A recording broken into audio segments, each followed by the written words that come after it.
Hello everyone, today is going to be our first lecture about cell structure and function.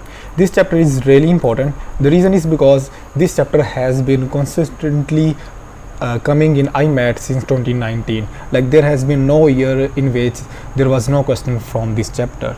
And this chapter is really important and we will be discussing everything that you need to know for IMAT in this chapter, all the MCQs, all the concepts that might help you in IMAT preparation. So the first thing that you need to know is that why this chapter matters for IMAT, because this chapter includes the foundation for multi-step conceptual questions. Like you will need to know the basics if you want to study bioenergetics. You will need these basics if you want to study about genetics and protein synthesis and about translation, transcription. This chapter will serve as the base to understand those complex topics. Without completely understanding this chapter, you won't be understand those complex topics. So first of all, you have to know what is the historical importance in IMAT. If you see that there is a pattern in every chapter and every question in 2024 and 2025, in 2023, and similarly this chapter will have having important questions, like at least 2 to 3 questions are must from this chapter. The pattern will follow for 2026, 2027, 2028. This pattern will not break. Believe me, this chapter will have questions throughout all the years in IMAT into the future. So what are the important topics that will be discussed in this lecture and the yield analysis in front of you? Now you know that what is most important. Prokaryotic and eukaryotic, nuclear envelope, ribosome, mitochondria, they are really critical and they are very high yield. And while plant cell and animal cells, cell wall and vacuoles are low yield, but there are still chances that there might be some MCQs from these topics. So we will be discussing all of these topics in details. I want you to take screenshot of all these diagrams and tables so that you don't forget what is important and what is not. So what kind of questions could be asked from this chapter? There could be for direct identification, like which organelle is responsible for which function, like what is the function of mitochondria, for vacuole, for chloroplast. There could be questions from companion, like companion between prokaryote and eukaryote, between plastids and mitochondria. What is their location, what is their structure, what is the process that is happening in the multi-step process. So these are the type of questions that could be asked, and this is the high yield topic analysis. Like these are the concepts that you need to know to understand the whole of this chapter, and these are the high yield MCQs that have been repeating throughout IMAT history. So take a screenshot of these high yield concept list and let's start our chapter. So our first topic is going to be about prokaryotic and eukaryotic cells. Pro means ancient and eu means true. So prokaryotic means ancient nucleus containing cells and eu means true nucleus containing cells, because prokaryotes are like older cells. They are like models of iPhone. Prokaryotic is an older model and eukaryotic is a latest model. The difference between them is that prokaryote contains ancient nucleus.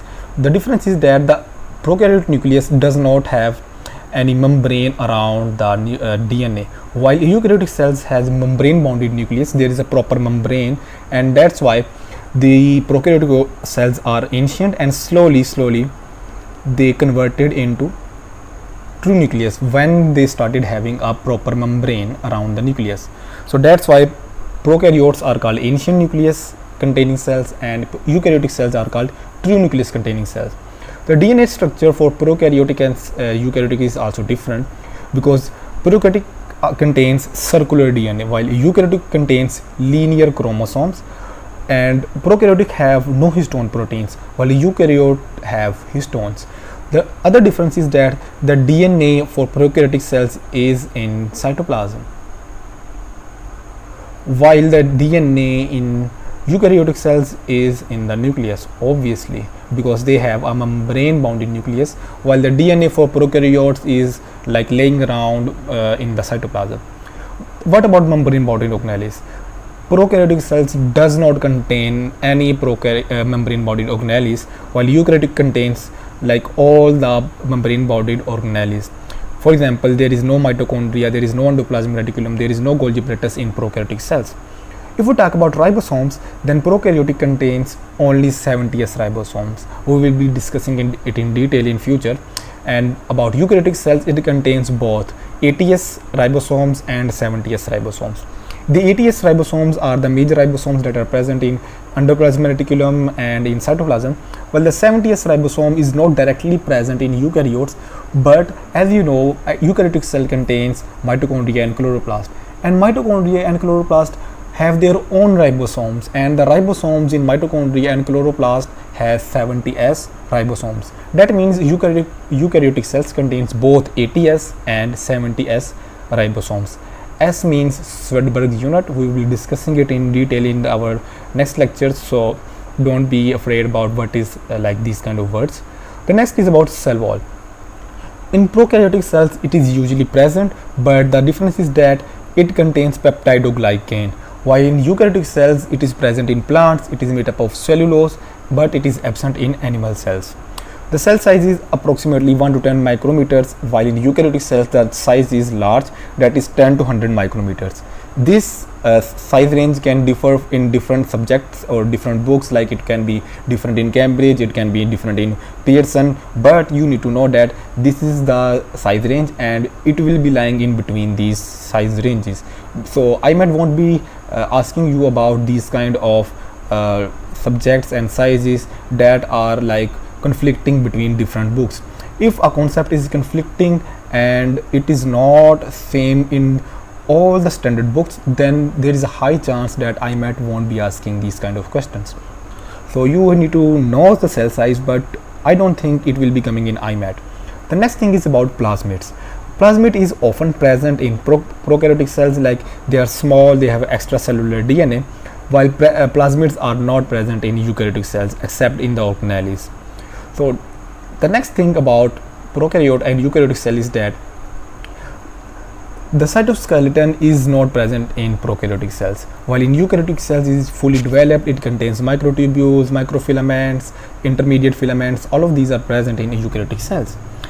If you talk about cell division, then in prokaryotes the binary fission is the process for the cell division, while in eukaryotic cells it occurs by mitosis, or you can say meiosis. And examples of prokaryotic cells are bacteria and archaea, and for eukaryotic cells it is animals, plants, fungi and protists. The other differences are like less likely, but we are still going to be discussing them because they are going to be helping you out a lot in the future topics. The first is about sterols. The sterols is actually cholesterol that is present in cell membrane that helps in maintaining the structure of the cell membrane. In prokaryotic cells the sterols is absent. It is not present in prokaryotic cells, while in eukaryotic cells sterols are present in the cell membrane. If we talk about mesosomes, then mesosomes are only present in prokaryotic cells. Eukaryotic cells does not contain any mesosomes. If you talk about histone proteins, then histone proteins, as we talked before, are not present in prokaryotes and they are present in eukaryotic cells. If you talk about flagella, the flagella is present in both prokaryote and eukaryote, but there is a difference. The difference is that the flagella for prokaryotic cell is made up of flagellin protein. It is called flagellin, while the flagella for eukaryotic cell is made up of tubulin protein. So that was all the differences between prokaryotes and eukaryotes that you need to remember for the IMAT exam.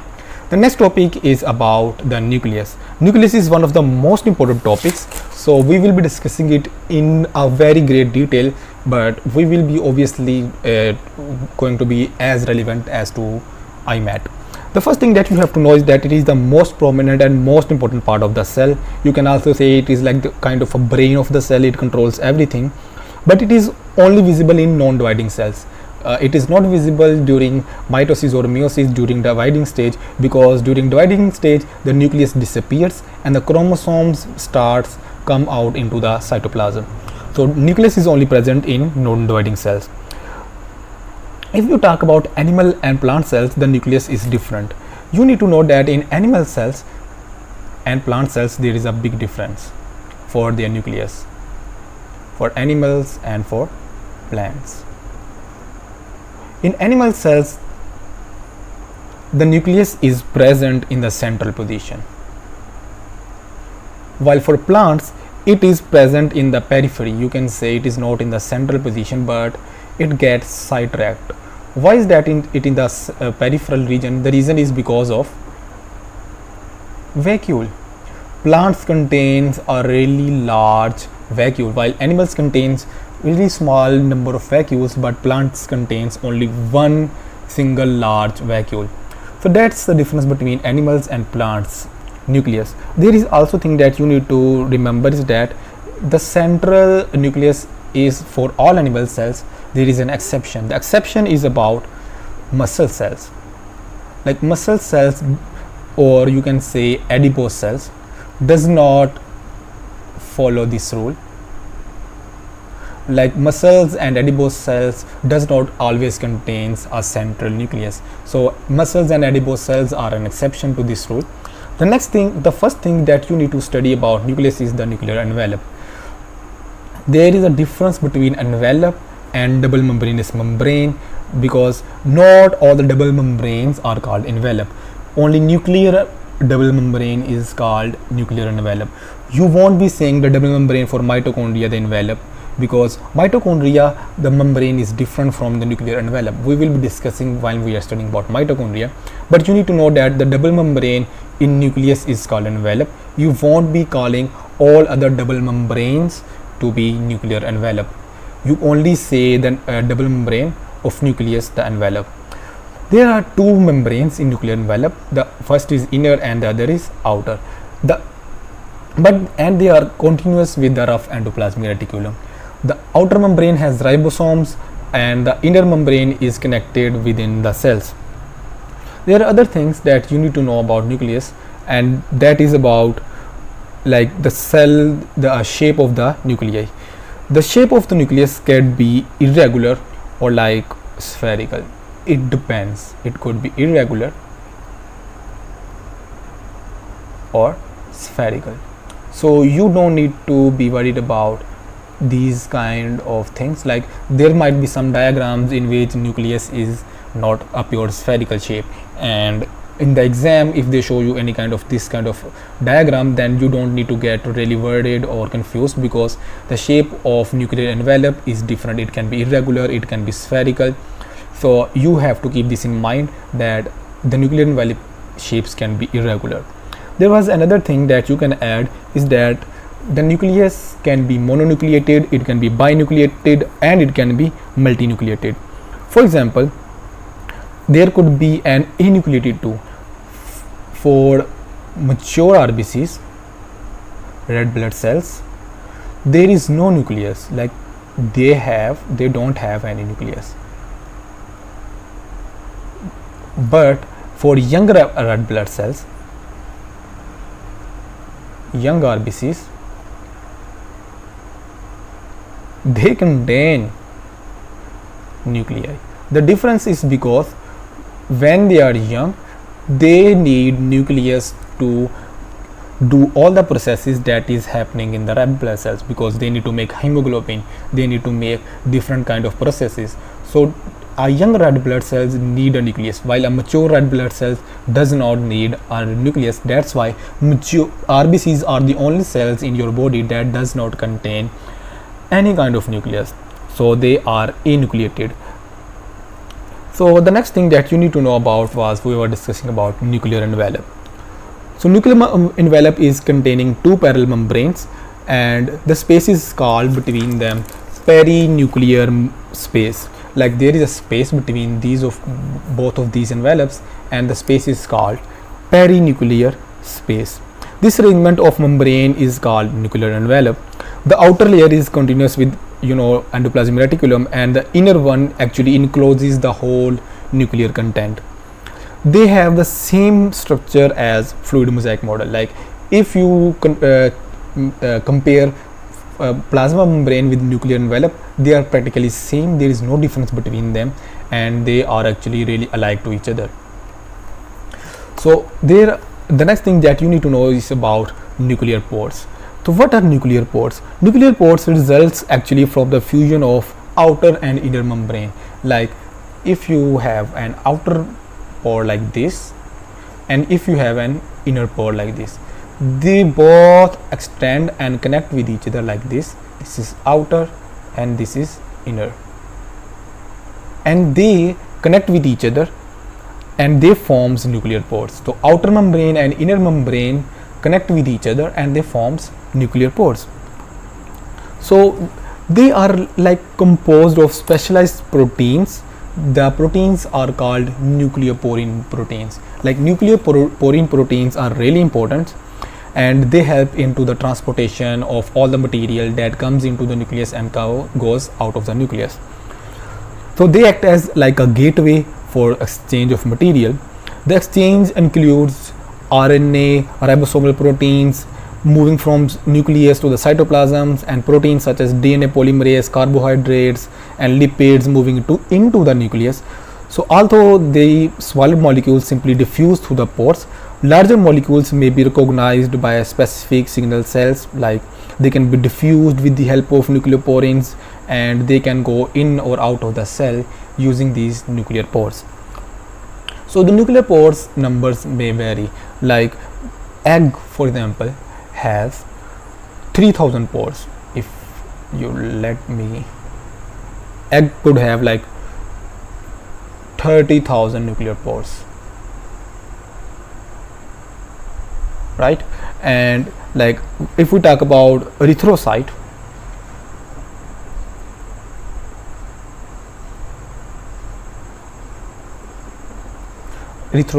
you know, like I have a question here. What is erythrocyte? We just talked about it. Okay, so many students don't even know what is erythrocyte, erythroblast, leucoplast. So biological names could be really difficult to remember, but if you connect them, they are really easy. So erythrocyte contains 3 to 4 pores. So the number of pores vary from cell to cell. So pores are really important. Now you know like what goes into the nucleus and what goes out of the nucleus using these nuclear pores. Next thing that you have to know about is nucleolus, and before nucleolus you can also study about nucleoplasm. Like what is nucleoplasm? As you can see in the diagram, you can see the nuclear pores, you can see nuclear envelope, you can see nuclear lamina, there is nucleolus, but we haven't read about nucleoplasm yet. What is nucleoplasm? Like nucleoplasm is just a transparent semi-fluid substance, like just like your cell's cytoplasm. It contains like all the nucleus content. It contains DNA, it contains RNA, all the proteins, ions, free nucleotides. Everything is present in nucleoplasm. Everything that goes through nuclear pores into the cell goes into the nucleoplasm. So now you know what is nucleoplasm. Nucleoplasm is nothing just like a fluid that is in the nucleus, just like your cytoplasm. The next thing is about nucleolus. So what is nucleolus? Nucleolus is like a non-membranous structure that is dense and it is present inside the nucleus. So it is the place in which ribosomal RNA synthesis occurs. Just like there is a difference between a ribosomal RNA and ribosome, so you need to keep in mind. So ribosomal RNA synthesis occurs in nucleolus. So nucleolus may be one or more, like there is no hard and fast rule about number of nucleolus, but in most of the cells there is only one nucleolus, but it can be more than one. So you can say that the number of nucleolus could be one or more. Like it is mostly attached to the chromatin at a specific site called nuclear organizer region. So you need to know that nucleolus is usually attached to chromatin. We will be studying about chromatin in the next topic. So they appear during interphase and disappear during cell division. So nucleolus is mostly appear during non-dividing stage, and during cell division the nucleolus disappears just like your nucleus. So the ribosomal RNA is synthesized and stored in the nucleolus, so that's why it is called as the ribosomal factory, and ribosome is called protein factory. So you need to know all these things to keep in mind, that nucleolus is the ribosome factory. So if you know that what is nucleolus, so nucleolus forms ribosomes, and ribosome forms proteins. So the cells that need high amount of protein, like they need higher protein synthesis, just like your muscle cells, your pancreatic cells, then they will have more number of nucleolus, and the more number of nucleolus means more number of ribosomes, and more ribosomes means more number of proteins. So that's why nucleolus is more prominent and larger, and more numbers are present in muscle cells. The next thing you have to know about the nucleolus is chromatin and about the chromosomes. So these concepts are really important. You have to memorize this topic from your heart, because most of the students get this topic wrong. So inside the nucleus, the DNA is not naked, it is associated with histone proteins, and the histone proteins combine to form the chromatin part. As you can see in the diagram, the histone proteins combine together, and they combine together to form nucleosomes, and nucleosomes combine with DNA and they form the chromatin, and when chromatin combines together, they combine together to form chromosomes. So these are the steps that you need to know from histones, from nucleosomes. From nucleosomes you form chromatin, and from chromatin you form chromosomes. So each chromosome is, like you can see, like thread-like structure, and it is formed by the organization of chromatin during the cell division. So what is chromosome and what is chromatin? Chromatin is mostly present when the cell is in non-dividing stage, like all the DNA and all the nucleosomes would be scattered in the nucleus. But when the cell wants to divide, what it would do, like for example, if you are moving from your home to another home, what you will do, that you will get all the furniture, all the things that you have in your home, and you organize them into one place. That's how cell does. Cell have everything scattered, the chromatins are scattered into the nucleus, but when the cell wants to divide, then it will organize all the chromatins into one place, and it will form chromosomes. That is actually a bundle of chromatin, and it will organize all the chromatin into single chromosome, so that it can be transported and divided really easily. So that's why chromatin is present in non-dividing stage and chromosome is present in dividing stage. So chemically, chromosomes are composed of DNA and histone proteins, as you can see in the diagram. So under microscope, as you can see, they appear to be form of arms, and the arms are called chromatids, and a centromere is present in the center. It is the place where spindle fibers attach during the cell division. Like as you can see, this is the red part here. It is the part, it is called centromere, and it is the place where spindle fibers will attach during cell division. Like they will come like this, and they will attach here, and another one will attach here, and they will separate out the chromosome from in between, and one side will go towards this here, and the other arm will go there. So there is a problem that most students face during this kind of questions, is that they can't even count number of chromosomes. So to solve that question, I have written down the concepts in here, so that you can know what is number of chromosome, what is chromatin, what is chromatids, and what are centromeres. As you have already know what is chromatin, chromatin combines to form chromosome. So what about chromatids? Chromatids are just arms of our chromosomes. As you can see, there are chromosome diagrams. As you can see, the orange ones are homologous chromosomes, like they are alike to each other, and that's why they are called homologous chromosomes. And the two green chromosomes are also homologous to each other, but the green and orange chromosomes are non-homologous chromosomes with each other. So that is like really easy, like homo means same and hetero means different. So that wasn't that hard, but the hard part starts now.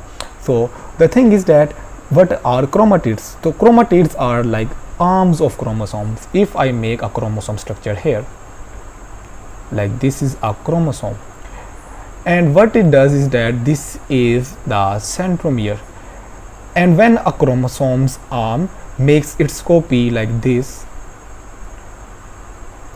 it is exactly the same as the first one. It is just the exact copy, and that's why they are called sister chromatids of each other. So if I want to ask you what are the number of chromosomes are there, you will say like these contains 2 chromosomes, and I have asked you like how many chromosomes are this, and you will say like this is 1. But that's actually the thing that most students get wrong, because it is 1 chromosome and it is also 1 chromosome. So what is the difference here? The difference is that it just contains an other sister chromatids and it doesn't contains a sister chromatid yet. So how can we count the number of chromosomes? The answer is simple. You just have to count the centromere that is in the center of the chromosome. The number of centromeres will tell you the number of chromosomes. If there are like chromosomes like this and this.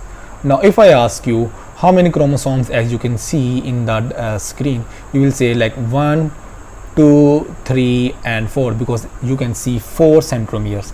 You don't have to count the chromatids, the arms, how many sister chromatids are there. You just have to count the centromere, like how many centromeres are there. If you see 4 centromeres, then the option is definitely 4 centromeres. So you don't have to get this part really complicated, because the answer is simple. Just count the number of centromeres. If you know how many centromeres are there, then you will, the answer is 4 chromosomes. Simple. Okay, so don't get this thing wrong in your IMAT exam. The next thing is that what other thing is present. The other thing that is present on centromere is kinetochore. So what is kinetochore? Kinetochore is the protein on which the spindle fibers will attach while cell division. So kinetochore proteins is also present on centromere. The next thing that you have to know is what is primary constriction and what is secondary constriction.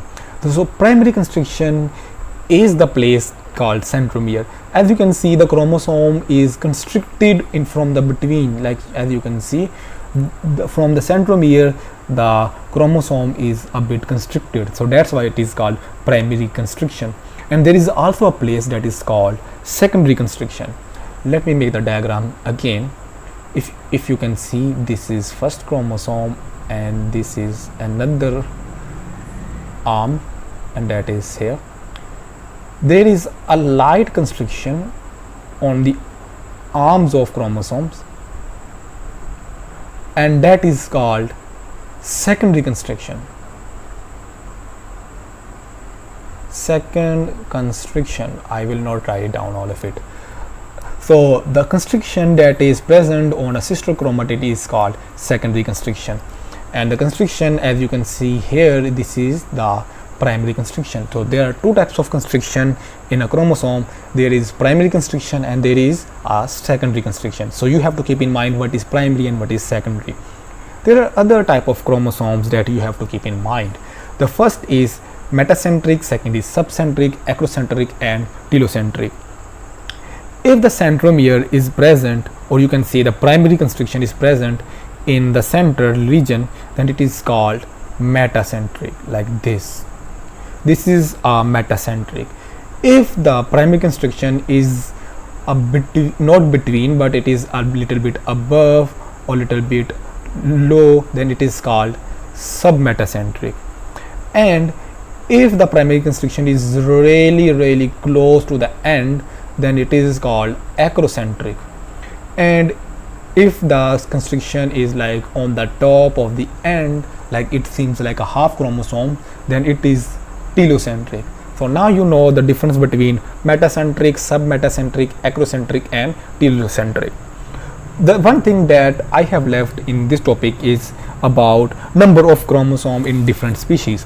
So that is your homework that you need to study from different kind of books. You can use Cambridge A-level biology, you can use Pearson biology. So you have to study the number of chromosome in a man, in a chimpanzee, in onion, in garden pea, in frog, in Drosophila, in potato, in pigeon.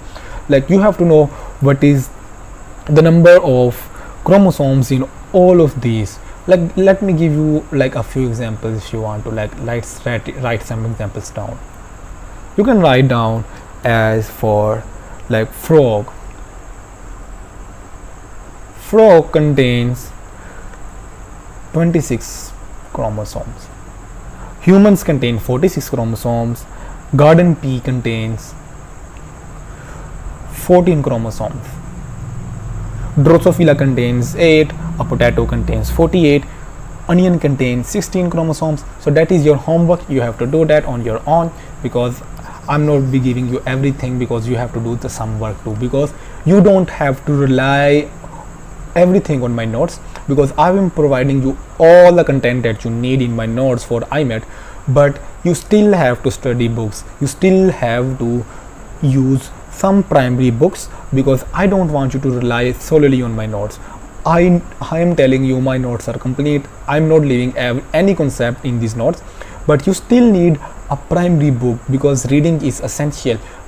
Notes are really important for quick revisions, but you need to make a habit to read book lines, because book lines create a different kind of memory, and these kind of visual diagrams and visual lectures make a different kind of memory. So you need to utilize both of these memories to make your preparation best from every angle. So that was about the nucleus part. The next is about the ribosome. So what is ribosome? So ribosome concepts are really different and really unique. So ribosomes are the organelle that does not contain any membrane, like it is non-membranous organelle. So ribosome is a protein factory. So you have to know some things that are really important, and most students make mistakes. So what is ribosome? Ribosome is a protein factory, right? And nucleolus and ribosomal RNA. So these are different and they have different functions. So I will be writing them down. Ribosome is protein factory, right? Proteins are made in ribosome, while nucleolus is ribosome factory, right? Ribosomal RNA or ribosomes are made in nucleus, nucleolus, while ribosomal RNA are protein machinery. Yes, you heard me right. Just like you have a really big factory, like you are making clothes, and in that factory, the factory is called ribosome, and ribosomes contain ribosomal RNA, and those ribosomal RNA are the machineries that are present in that factory, and ribosomal RNA are protein machinery. So this is the thing that you need to keep in mind, because it will be overlapping and making the base for your concept for ribosomes. So ribosome is a structure that is like really small and sphere shaped. It is composed of protein and RNA. That is why it is called ribonucleic protein, and it contains two parts. The first is smaller subunit and the other is larger subunit. We will be discussing it in detail, but you have to make the general diagram into your mind. So the ribosome contains 50% of protein. 50% of ribosome is protein,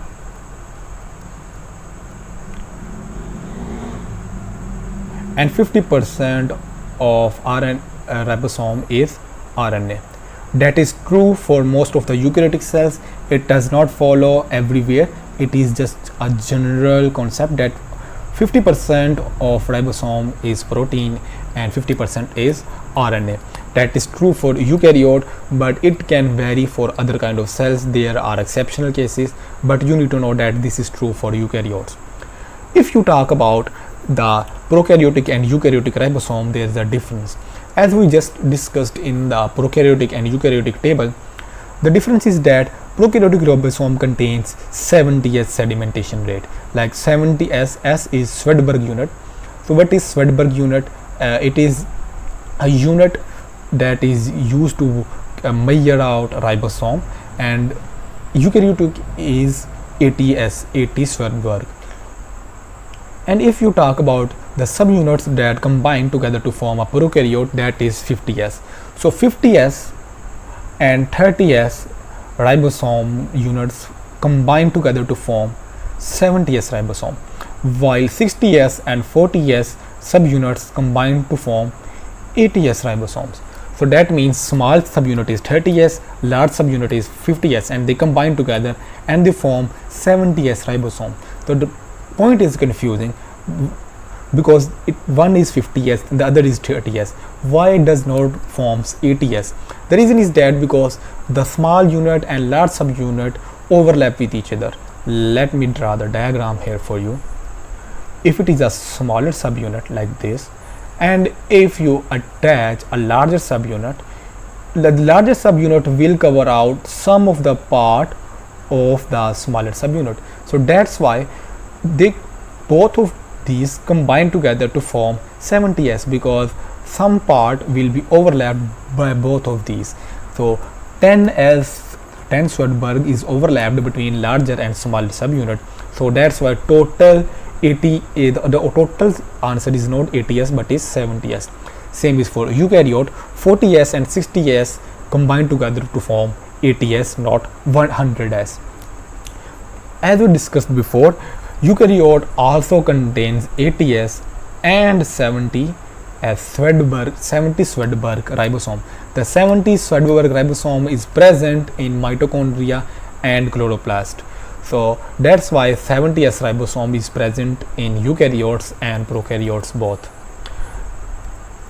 What is the location of ribosome in prokaryote?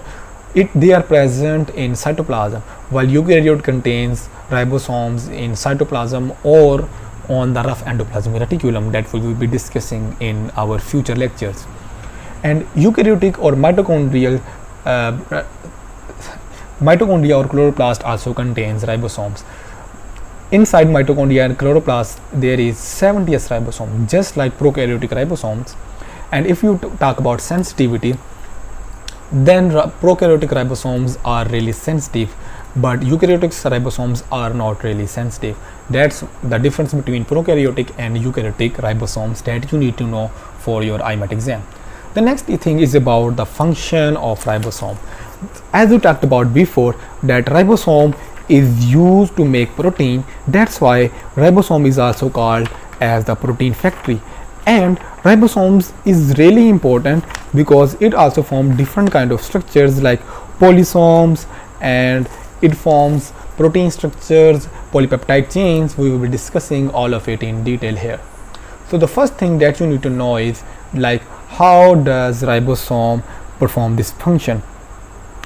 So first of all, a group of ribosomes will attach to a messenger RNA chain. As you can see, this blue line in front of you, that is a messenger RNA chain, and on that messenger RNA chain two ribosomes will come. One will be smaller subunit and the other one will be a larger subunit.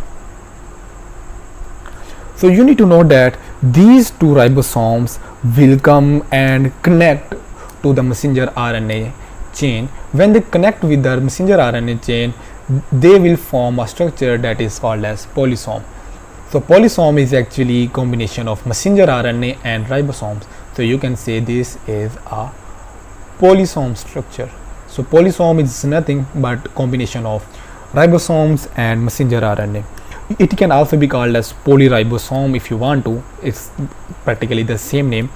So in this way, like, you can make and start the process. So the process start by the combination or the connection of smaller subunit and larger subunit on the messenger RNA chain.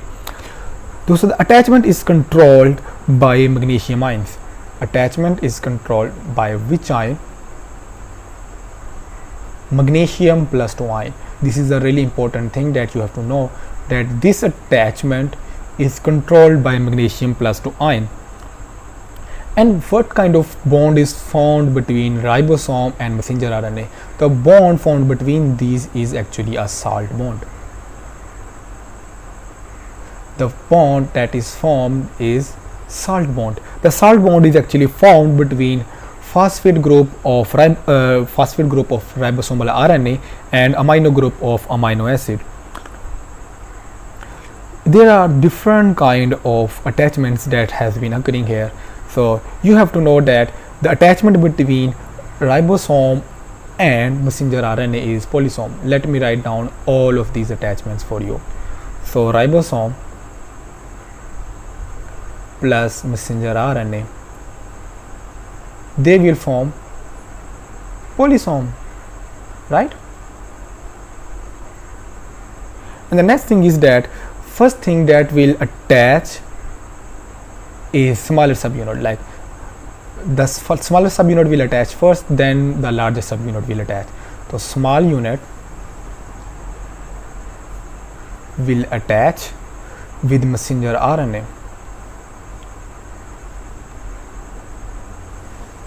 You have to know that this attachment is controlled by ribosomal RNA.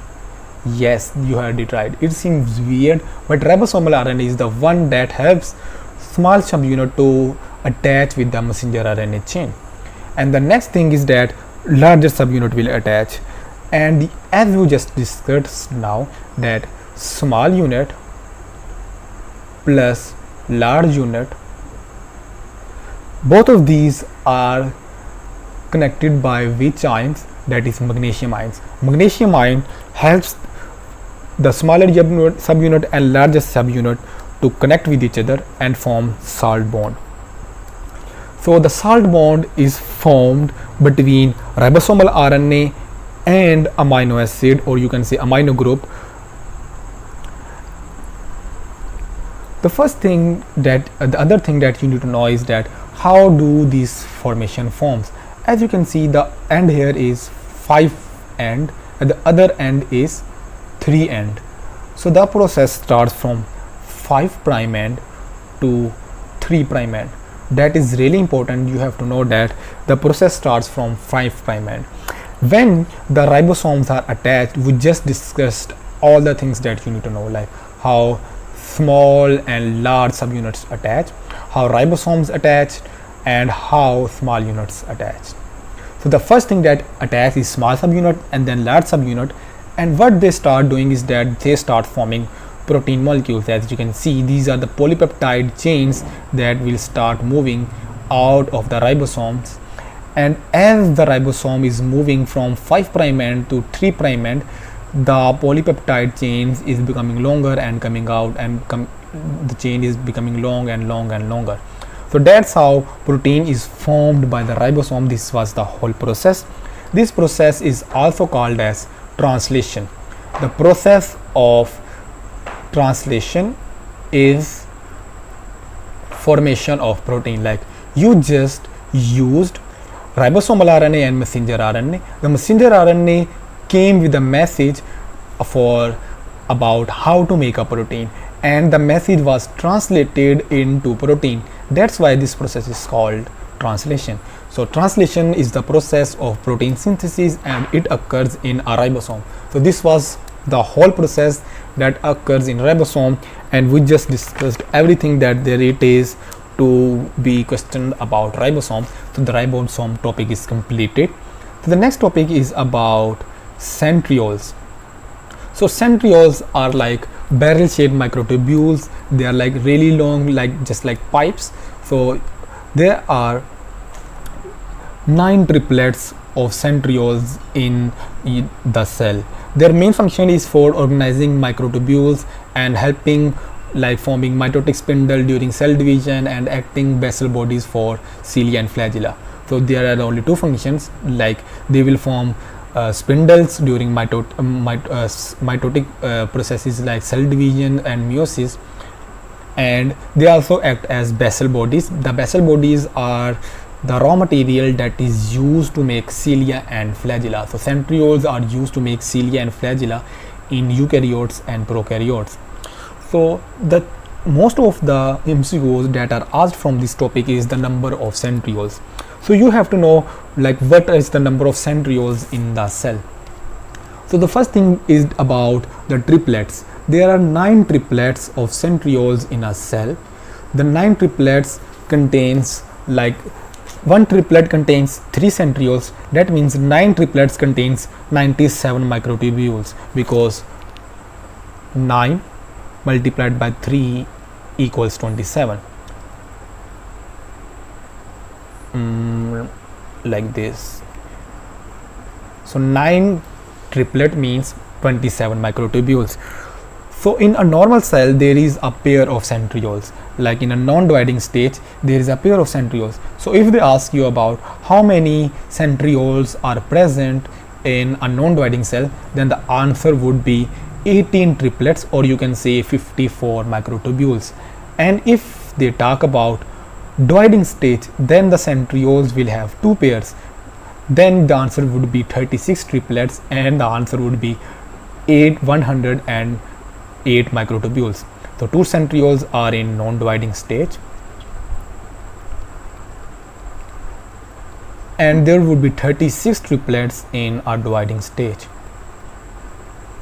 So that is all that you need to know about centrioles, because this is a minor topic. You don't need to go into a really good detail. This was all that you need to know for my IMAT.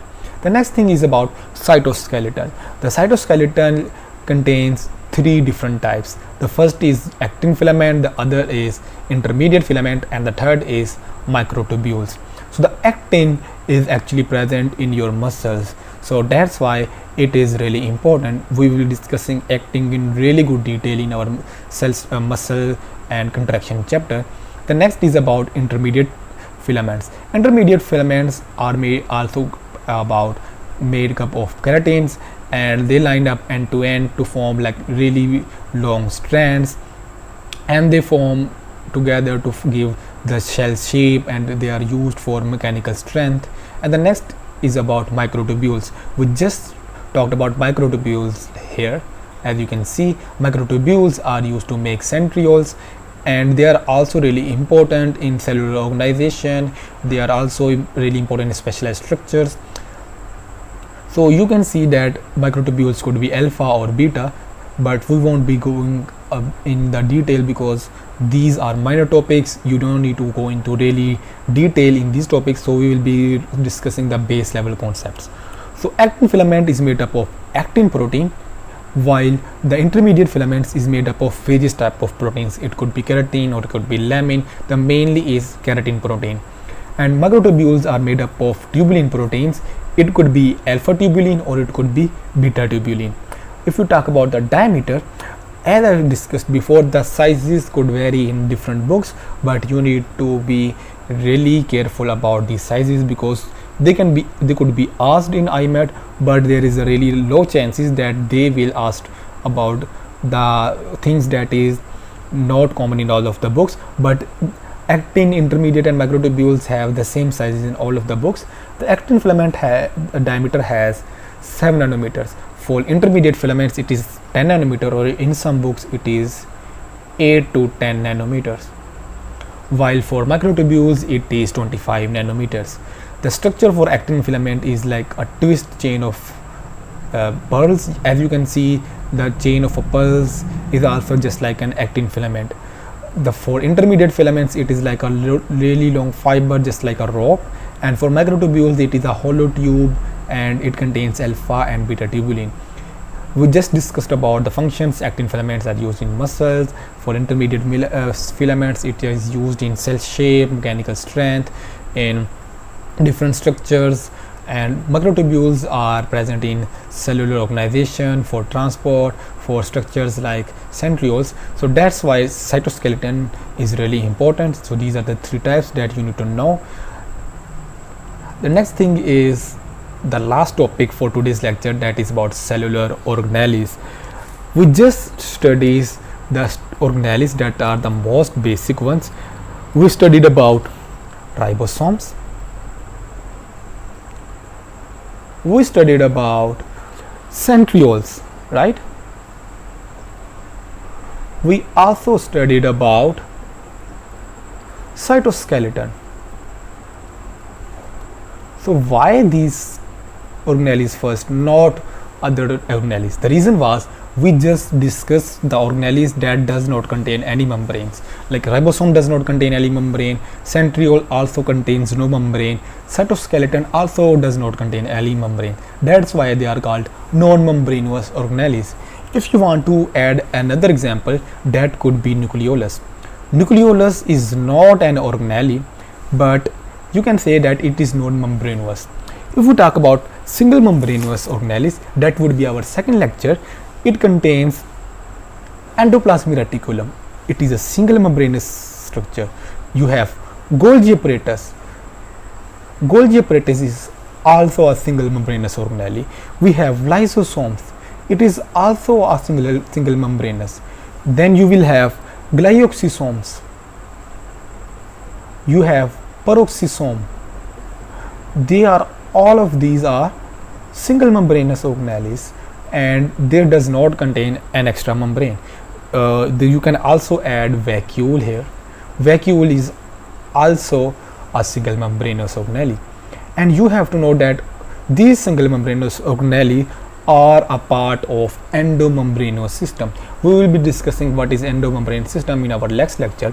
So you have to know that the single membranous organelles are a part of endomembranous system. If we talk about glysosome and peroxisomes, they are also called microbodies. If you ever wonder what are microbodies, then glycosomes and peroxisomes are called microbodies. If you talk about double membranous organelles, the double membranous organelles are mitochondria. It also contains chloroplast, or you can also write down all the class: chloroplast, chloroplast, leucoplast. All of these are plastids, so they are double membranous. You also contains nucleus. We just discussed nucleus in our first lecture. So nucleus is also double membranous, but nucleus, the double membrane for nucleus is called nuclear envelope, but we don't say envelope for mitochondria. We also does not say that mitochondria has double membrane, it contains a mitochondrial envelope. The mitochondrial envelope is different. That's why we don't say that mitochondria has envelope. We simply say that it is double membranous. We will be going to detail into that concept in our mitochondria lecture. So that was all from our first lecture.